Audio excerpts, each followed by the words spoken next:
Story 1. This story took place years ago, when I was around 7 to 9 years old. For years, my family and I would go camping in our lovely fifth-wheel trailer.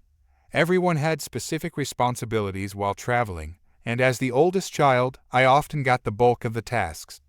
This particular incident happened while we were returning from a 3-day family reunion.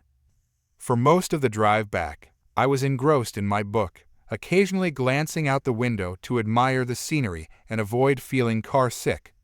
About 2/3 of the way home, our truck's engine suddenly started smoking. It wasn't an ancient vehicle, but it certainly wasn't brand new either. I heard my dad mutter something under his breath and looked up to see smoke billowing from the engine. A wave of confusion and panic hit me, so I instinctively told my younger brother to cover his mouth with his shirt, just like I'd seen in the movies.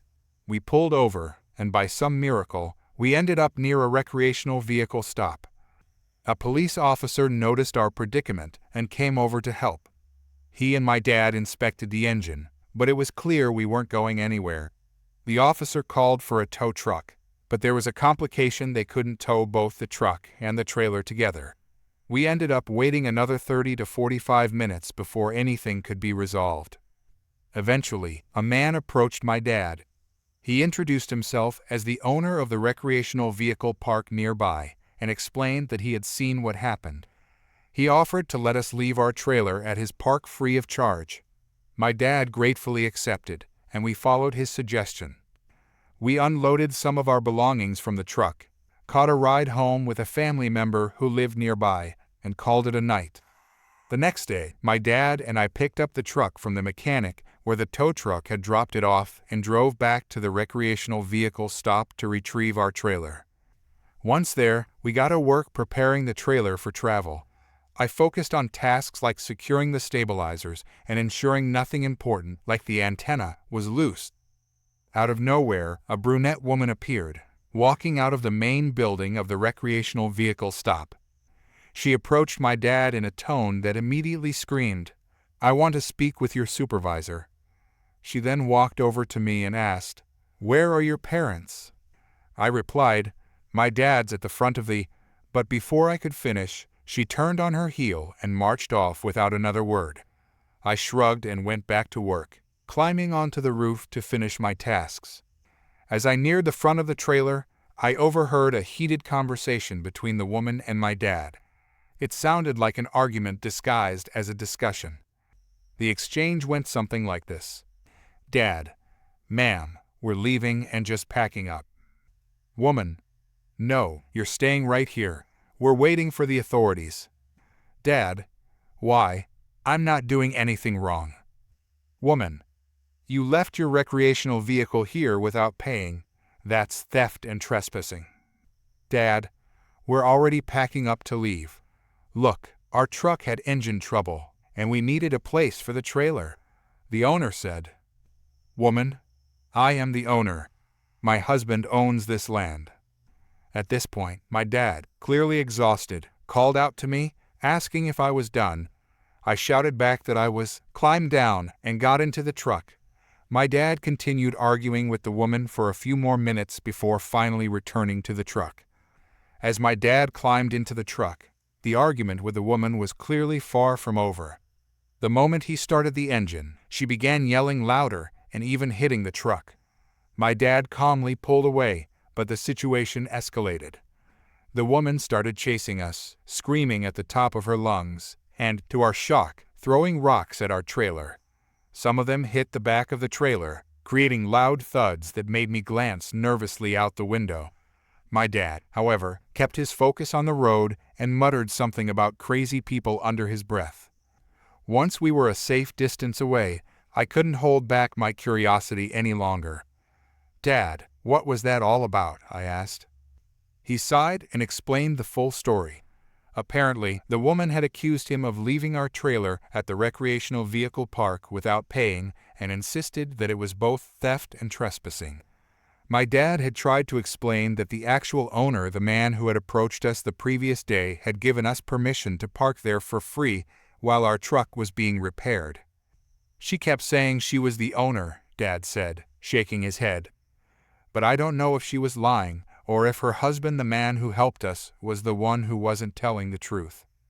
According to my dad, the woman demanded immediate payment, even though we hadn't used any of the park's amenities. We hadn't hooked up to electricity, water, or their internet service. Our trailer was literally parked on the edge of the driveway leading into the park, far enough out of the way that other vehicles could still pass easily.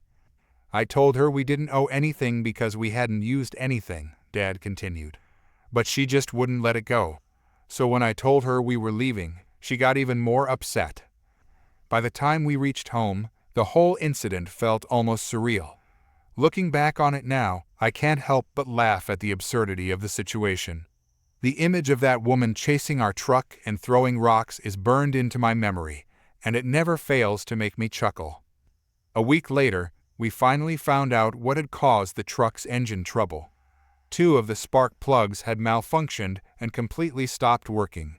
It was such a minor issue, but at the time, it caused so much chaos.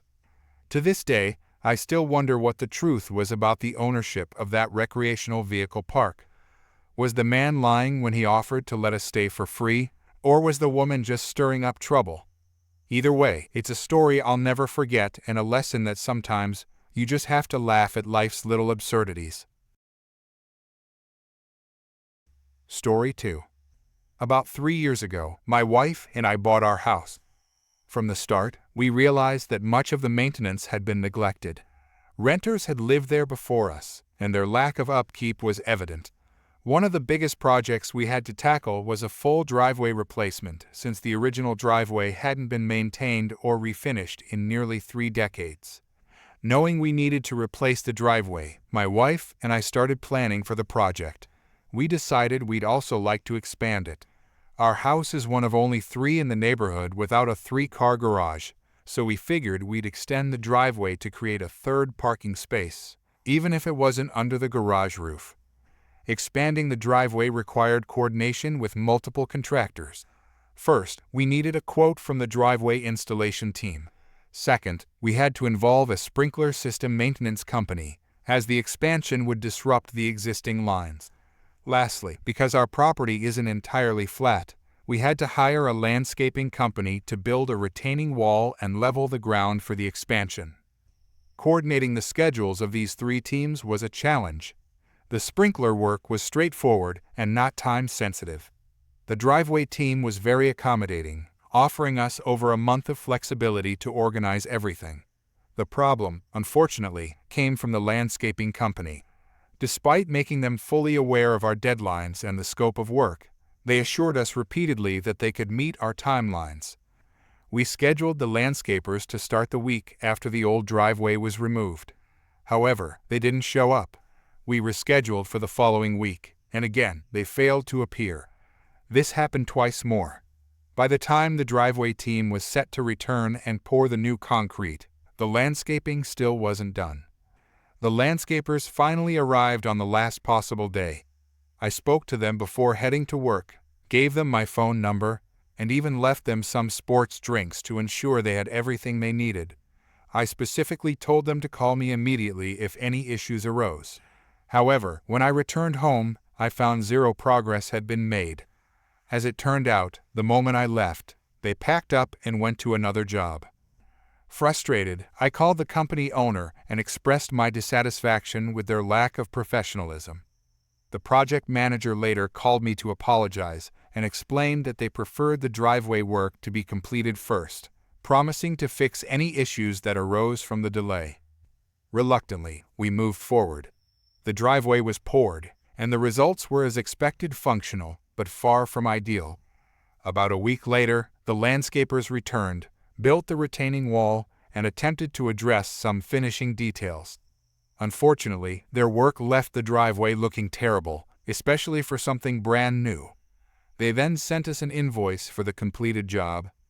I immediately responded with pictures of the subpar results, explaining that I wouldn't pay until the issues were resolved. Initially, my emails and calls were ignored. After 3 months, when they realized I was serious about withholding payment, they finally reached out. By this time, it was winter, and the frozen ground made immediate repairs impossible. We discussed possible solutions. One option involved reducing the width of the driveway by about a foot to address some of the aesthetic issues. It wasn't ideal, but it was a compromise I could accept. One day, while I was at work, the landscapers showed up unannounced and made the changes. They didn't leave a note or contact me, it was just done. While the result wasn't perfect, it was acceptable enough to move on. My wife and I debated whether to pay the landscaper, ultimately deciding to settle the bill and never hire them again. The entire project had dragged on for over 6 months, and we were simply exhausted. We paid the invoice and tried to put the experience behind us. Months later, just as spring was approaching, the landscaper began sending email after email requesting reviews. Clearly, they were trying to boost their online presence before the busy season. At first, I ignored the messages, but after about 10 emails, I decided to write an honest review. In my review, I detailed our experience, highlighting the lack of communication, missed deadlines, and poor workmanship. I included photos to back up my claims. Within a week, my review had garnered over 1,000 views, earning me a small reward from the search platform. A week later, the company owner called me, asking what could be done to make things right. I told him there wasn't much they could do at that point. Nearly a year had passed since the project began. In the end, the project was a partial success. We expanded the driveway, but the third parking space is so narrow that it's rarely used. The retaining wall is a constant reminder of the stress and frustration we endured. On the bright side, my review likely saved others from going through the same ordeal. The landscaper's persistent email campaign backfired spectacularly. Lesson learned: if you deliver poor service, don't ask your dissatisfied customers for glowing reviews. Story 3. So, I wasn't there for this, but my colleagues were, and sadly, I can believe this actually happened.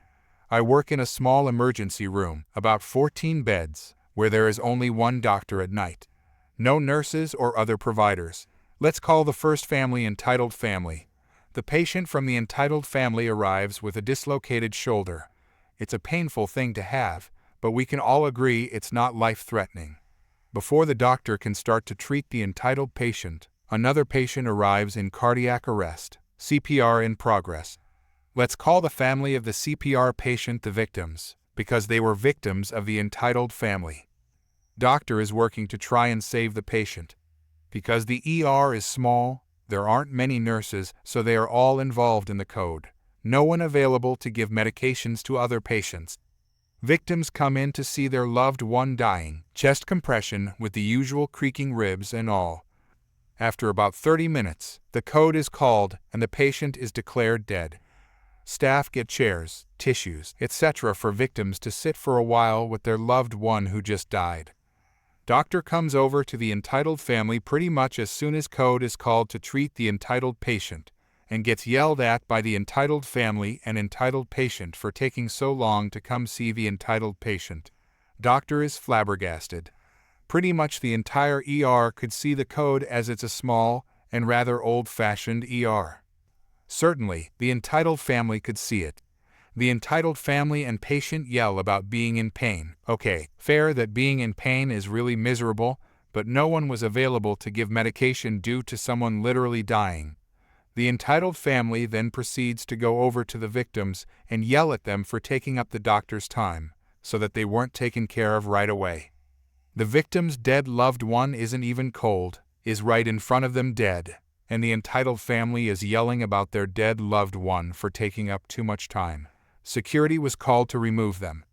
Some members of victims followed while others stayed bedside. There was further yelling outside, eventually resulting in the entitled family saying to victims, "Screw that guy," meaning their dead loved one. At that point, punches started flying, cops were called, and some people went to jail. Just amazing entitlement right there. Story 4. When I moved into my suburban neighborhood, I expected peace and quiet.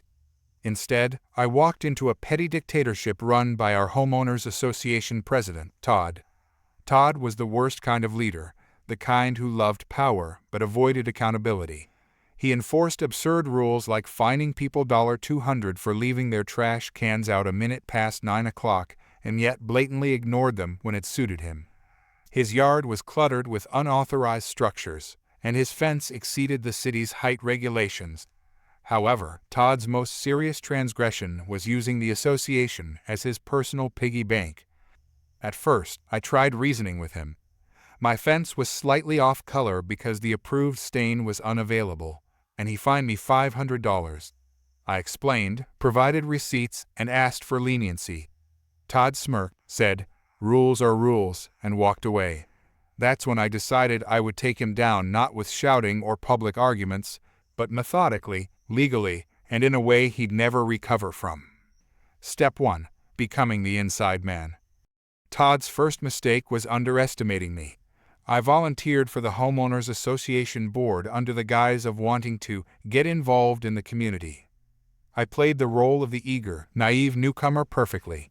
For 2 years, I attended every meeting, quietly observing how Todd operated.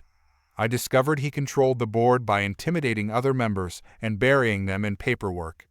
He pushed through votes when only his allies were present and conveniently lost paperwork submitted by dissenting homeowners. I kept my head down, took detailed notes, and waited. My goal was to outlast his term as president so I could begin making changes. Then I discovered Todd's second mistake. He wasn't just a bully, he was a thief. Step 2. Following the money. Todd loved to boast about how he managed the association's finances, but something didn't add up. The annual fees were exorbitant, much higher than similar neighborhoods, but the common areas were neglected. The pool was closed for half the summer due to maintenance issues, and the landscaping was an eyesore. I started investigating. As the association treasurer, Todd had access to all the accounts, but was notoriously evasive about sharing financial details. When I asked for the budget during a meeting, Todd laughed it off, saying, "Don't worry, I've got it under control." I filed a formal request for financial records, which he was required to provide under the association's rules. Weeks went by with no response, so I started talking to neighbors. It turned out I wasn't alone in my suspicions. Over a dozen homeowners had requested access to the budget over the years, only to be ignored. One neighbor claimed Todd had used association funds to install a new patio at his house, while another swore they'd seen Todd's children using the community pool during its maintenance closure. Armed with these accounts, I filed a formal complaint with the board, forcing Todd to provide the records. Though he stalled, I refused to back down. Step 3. Building the case. When Todd finally handed over the financial documents, they were in disarray. Invoices were missing, payments were mislabeled, and some expenses were downright suspicious. A $15,000 landscaping fee paid to a non-existent company, thousands allocated to administrative costs with no explanation. I cross-referenced the association's bank statements with public records and found the smoking gun. Todd was diverting money into his personal accounts. Even worse, he had been inflating contractor fees, pocketing the difference, and splitting the profits with his friend, a shady contractor who managed most of the community's maintenance. I compiled everything into a detailed report, complete with spreadsheets, photos, and notarized statements from neighbors who had witnessed Todd's activities. Step 4. The coup.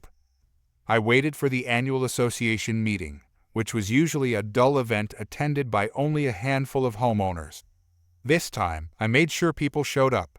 I spent weeks knocking on doors, explaining what Todd had been up to. I shared just enough to get people angry and curious. On the night of the meeting, the room was packed. Todd started as usual, droning on about how difficult it was to manage the association and how much he'd sacrificed for the community. That's when I stood up. I calmly asked if he could explain some budget discrepancies.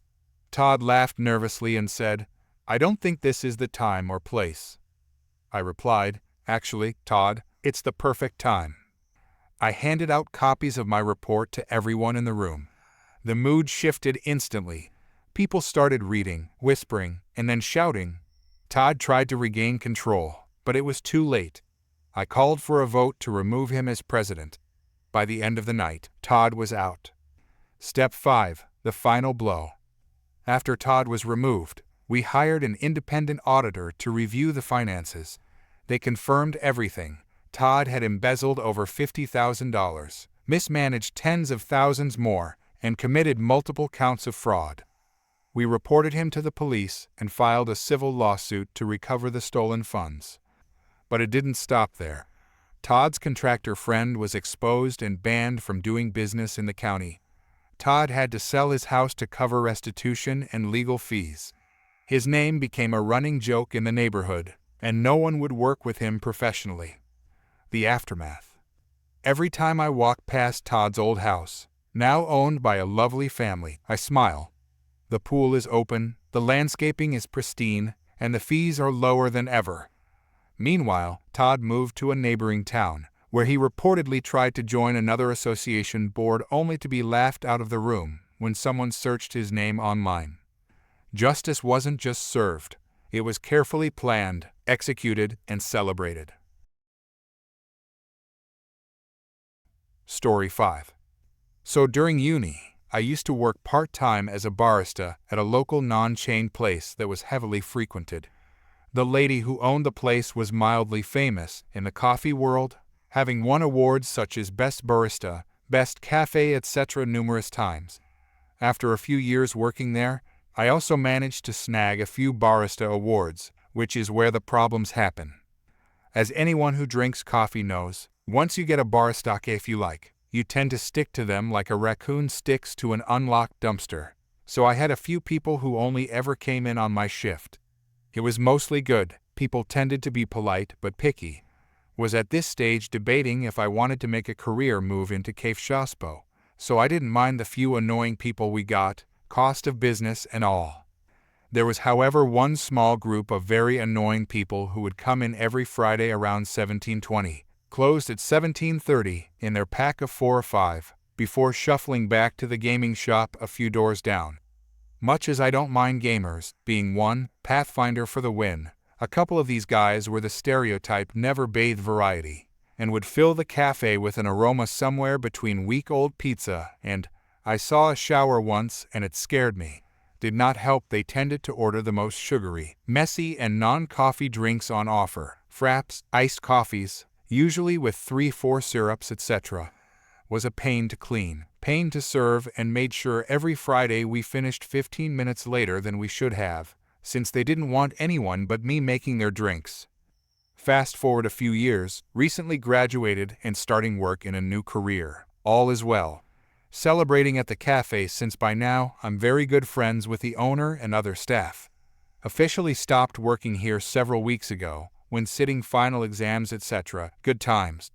The mistake was this was Friday afternoon.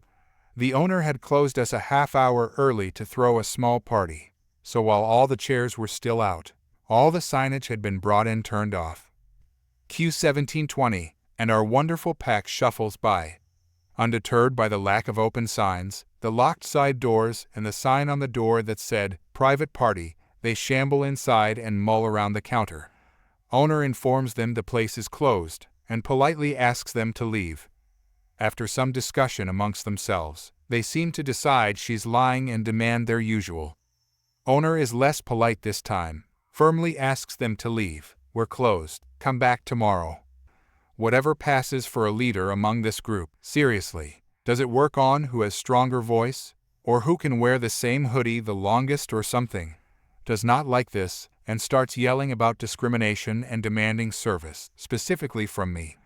I informed the said Alpha Hoodie that I actually stopped working several weeks ago, and even if I did still work there, there was no way I'd serve him if he was acting like that. The guy didn't like this one bit. His voice went up several pitches, and he started screaming about how we were discriminating against him, demanding I give them their drinks for free, and how they were going to complain to the owner and have us all fired. I guess he figured females can't operate stores, despite their name on the wall.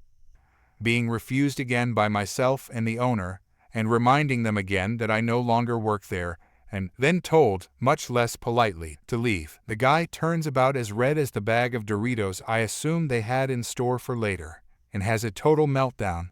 We're talking toddler foot stamping, screaming tantrums.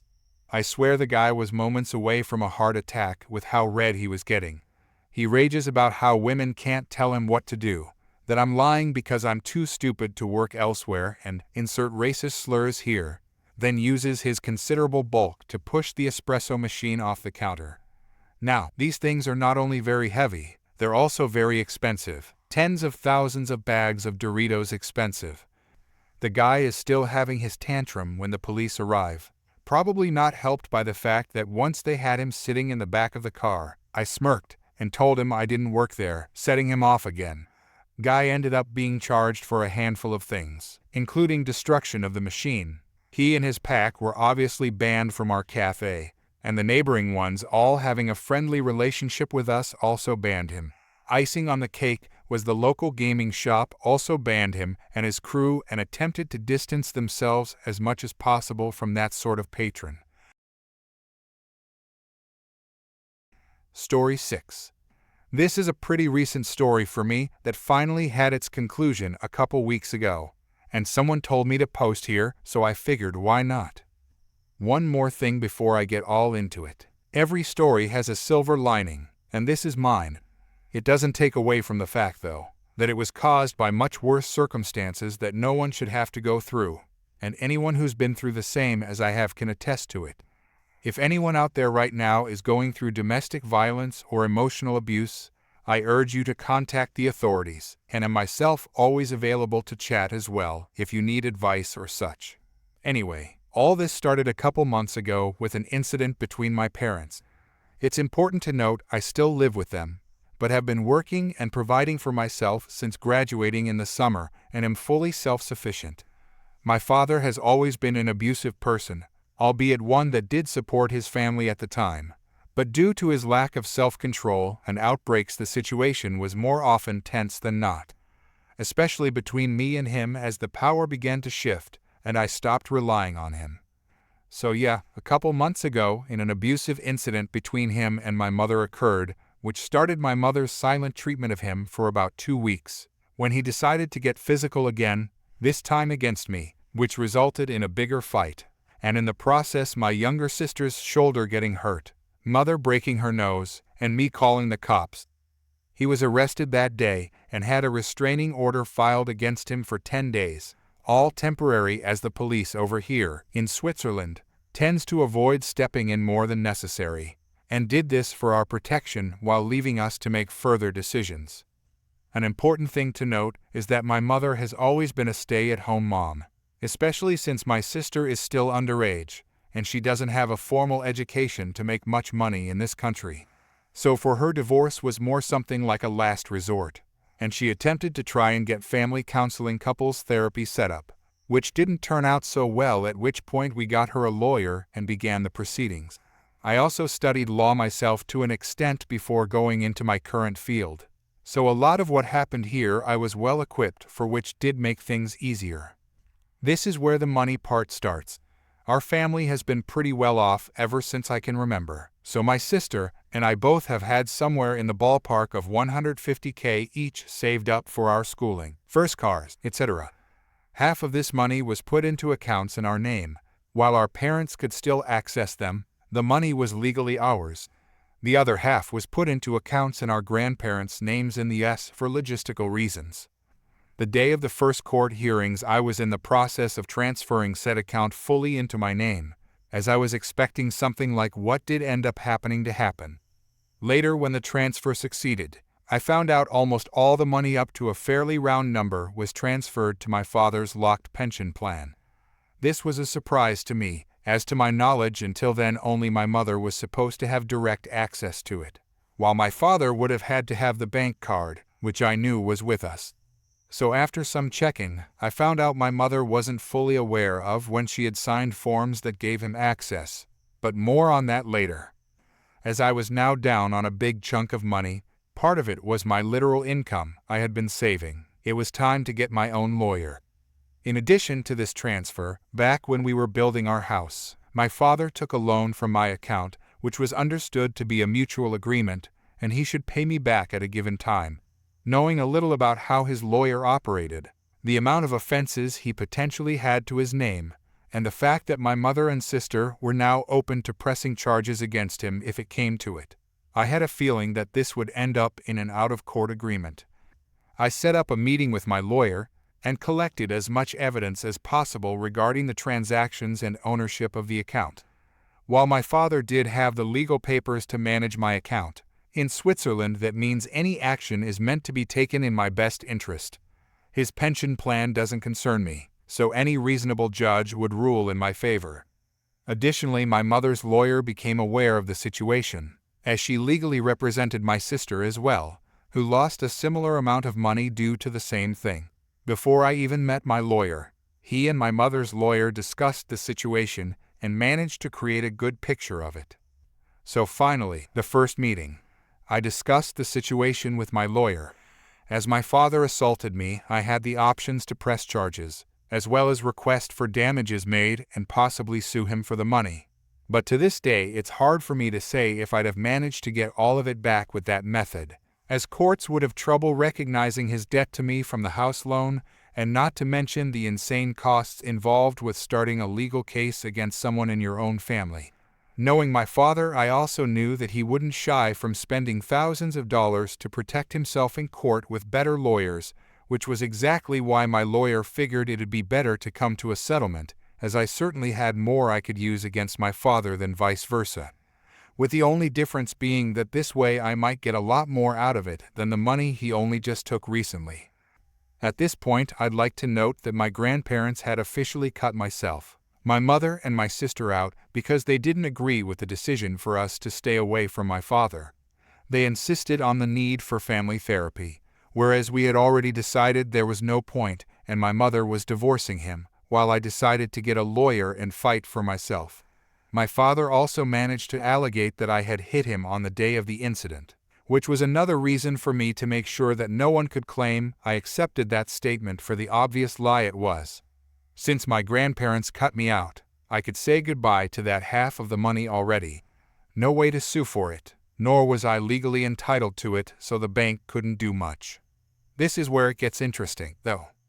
My lawyer created a whole list of things we could use against my father, ranging from the recent incident to cases from the past that I had written up when this all started, as well as using statements from my old teachers and my therapist to create the skeleton for a case that would certainly get expensive.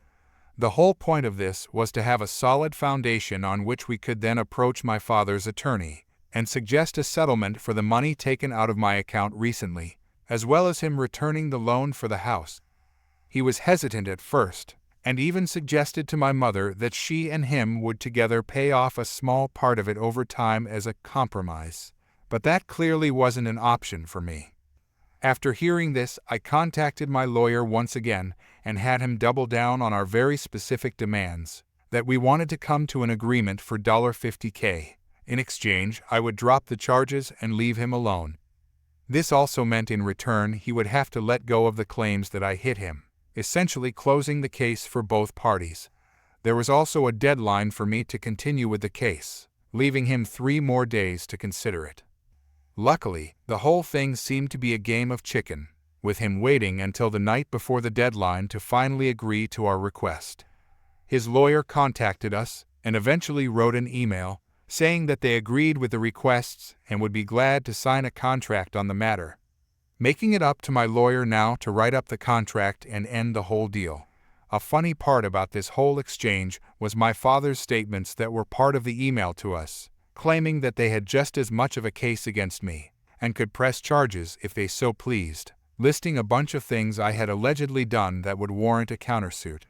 In the end, seeing that they agreed to pay me all that money, I'm quite sure those statements were just to show that they weren't afraid more than anything else, really, since if they truly believed the allegations they would have just proceeded with the case. Now, a couple days later, I received the transaction for all the money that we agreed on, and the case is officially over for me. The irony of it all is, my grandparents cut me out and probably encouraged my father to do what he did regarding the last money I had left to my name. In the end, all the money that was in the U.S. was the money my father used to pay me back, since the pension plan he paid the money into was locked, and he had no other quick financial means to reach the settlement. So a big chunk of money went down the drain on lawyers, and most of the money saved for me ended up with me. The part that landed in the pension plan even came with its own benefits, as my parents are still married. My mother gets 50% of it in the divorce. All of this did come at a cost, though, which is why the first thing I said in this post is the most important to me. My mental health has suffered a lot from all this, and I've never been so burnt out. Not only that, I need more psychiatric attention than ever, and my relationship with my father's side of the family is forever ruined. So while that last part was necessary, they were toxic, manipulative, and abusive, and picking his side after all the incidents they knew about, and also knowing that there were more they didn't know about. The mental toll these things take on a person can affect your entire life. Which is why I once again want to stress that if anyone out there is going through anything remotely similar, to please reach out to people you can trust. Contact the authorities or something like that. You don't need to be stuck in that situation for as long as I was, which is a whole nother story.